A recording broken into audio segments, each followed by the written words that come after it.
In this video, we are going to learn how to insert data into the SQL Server. First one is the return type. So employee number is return, and the second one is just insert the data without any return. So just inserting the data only.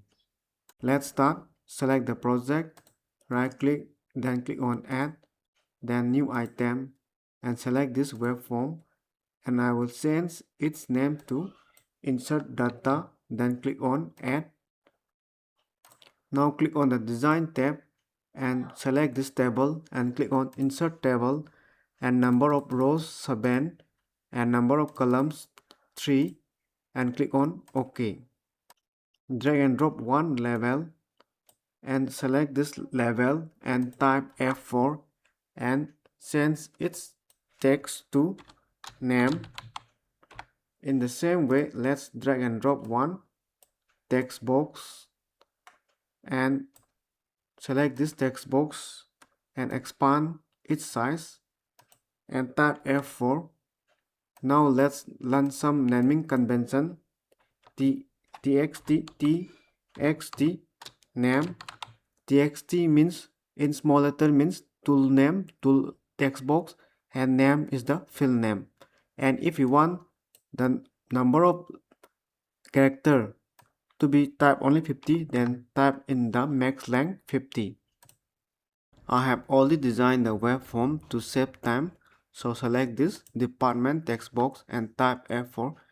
This is the naming convention. txt in small letter means tool name, text box, and department is the field name. In the same way, for this designation, the naming convention. In the same way for salary, and for this date of joining, first letter of the word has to be capital.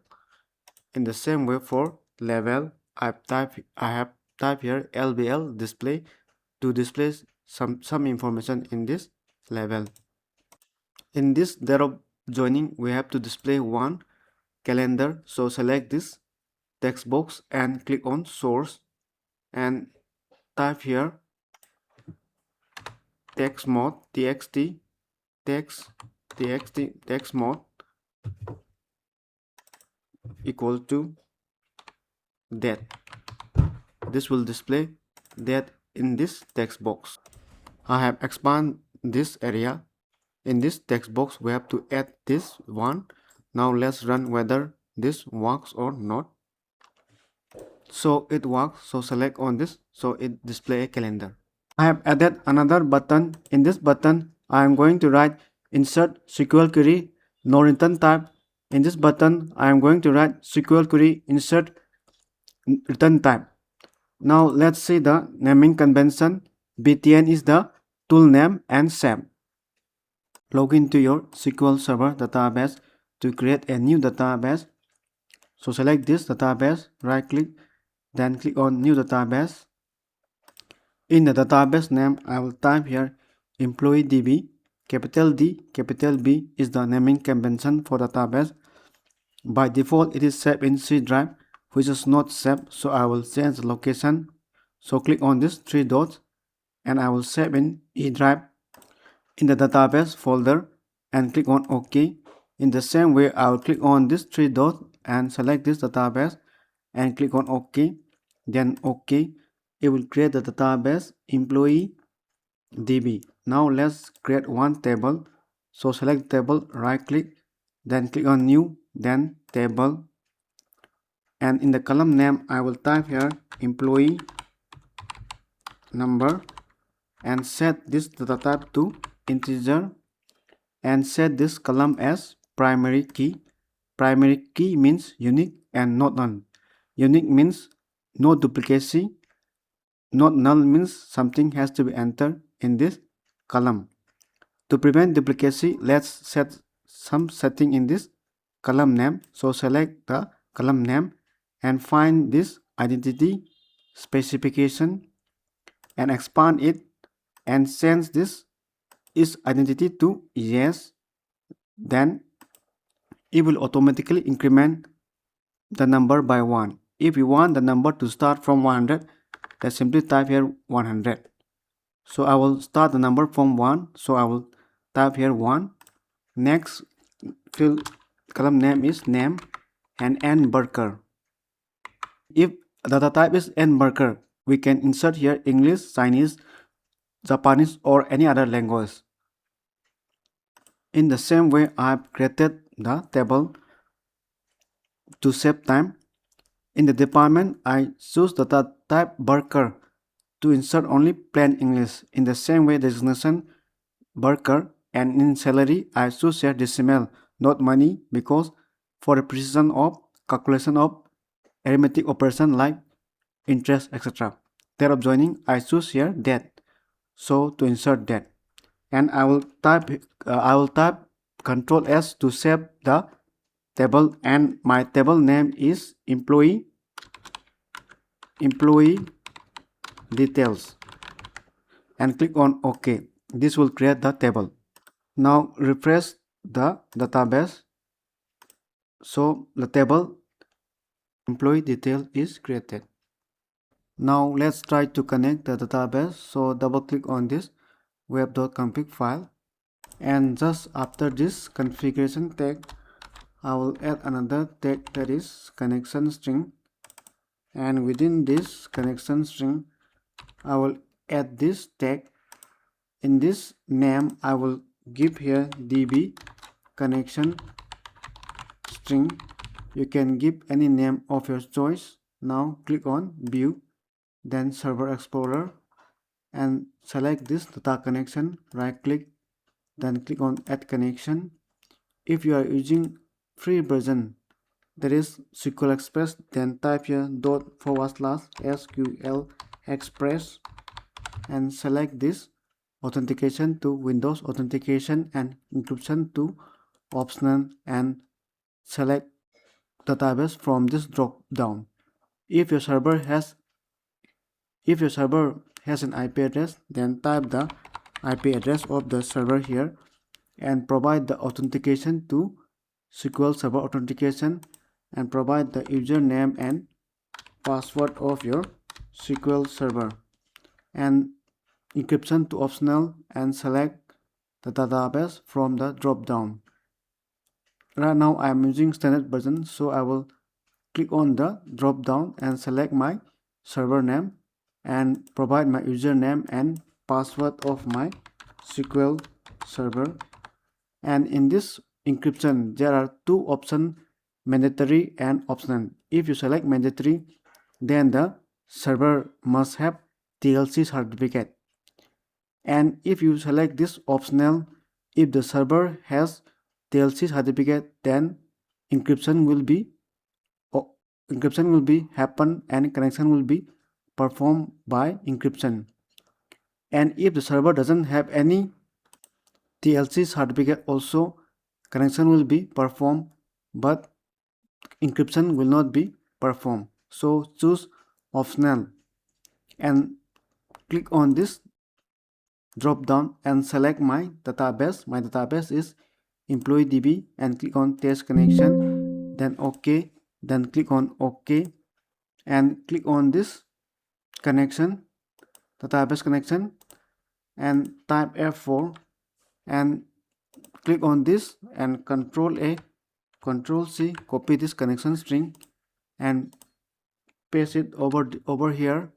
And in this you have to change the password with the password of your SQL Server and save it. Now let's learn the coding part. So double click on this insert button. First add some namespaces. Scroll on the top. I will paste here two namespaces. First one is used for getting the connection string, and this one is used for connecting the SQL Server database and perform SQL connection and SQL command. Now click on the design tab again and double click on this insert button, and I will paste the code for inserting data into the SQL Server. I will explain line by line so that you can increase your knowledge and you can enhance your understanding. Don't learn coding by simply copy and paste without understanding the meaning. In this first line, we are going to get the connection string from the connection string name db connection string, which is in the web config. This is the connection string name, and we are going to get this connection string in this first line of code. In this first line of code, we are going to get the connection string. In this second line, I am performing a SQL query, and my query is insert data into my table employee details.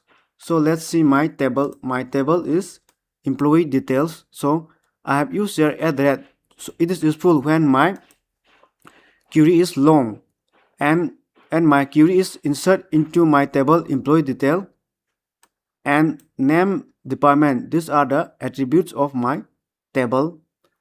And here output inserted dot employee number means just after inserting data into the SQL Server, we have to extract the employee number from that inserted row, and the values will be taken from this parameter @name @department. I will pause a little bit so that you can copy my query. This is the first part. Next, this is the second part so that you can copy. This type of query is called parameterized query. As far as possible, try to use parameterized query to prevent SQL injection. I will explain the meaning of SQL injection. If someone type in this text box drop table, I am not typing the full text, just giving a hint, then your table will be gone. So SQL injection means instead of data, we are typing query. If we use parameterized query, then this will be treated as data, not query. So try to use parameterized query only. Now I am using here try and catch so that anything happens in the query or connection string, my website will not be crashed. In this line, we have used here using so that this SQL connection cone will be automatically disposed after this block. In the same way, I have used here using so that this SQL command cmd will automatically dispose after this block. Now in this part, I am mapping my parameter with my text box. This text box txt name is the name of this name or id of this text box. So this is the id of this text box. So whatever enter in this text box will be passed to this parameter @name, and data will be inserted into the my table. In the same way, I have used a trim. Trim means I will explain the meaning of trim. So someone type James with space in the front and in the left and right. Then if you use trim, then it will automatically cut this space from the left and right, and the correct one which has no space from on the left and right will be inserted. So this is the use of trim. In this convert to decimal means my salary data type is decimal. So this txt whatever written in the txt salary is string. So it is converted into decimal. In the same way, for my date of joining, it is converted to date and time. Now my connection string will be open, connection will be open, and in here I am executing execute scalar means it is the SQL command to insert data into the SQL Server and extract or return some value. In this case, I am extracting the value employee number, and in here it will display insert successful in my label lbel display, and it will display the employee number also. If anything happens or anything error occurs, then error will be displayed in this case block. Now double click on this save button. I will paste the code for inserting data into the SQL Server. No return type. Everything is same. So I will just copy the first part. I will pause a little bit, and this is the second part so that you can copy. I will tell the difference. In here, I don't use here output inserted.employee number. I have removed it out. And in this, I have used here execute non-query, means simply insert the value and doesn't perform any query. And in this, I have used here execute scalar, means just after inserting the query, we have to perform another query to extract the value which you want to extract. So this is the part. Now let's run the project and see whether it works or not. So click on the insert button. So employee number is extracted. Now click on the save button. So record inserted successfully. So it insert the data successfully and doesn't return any value.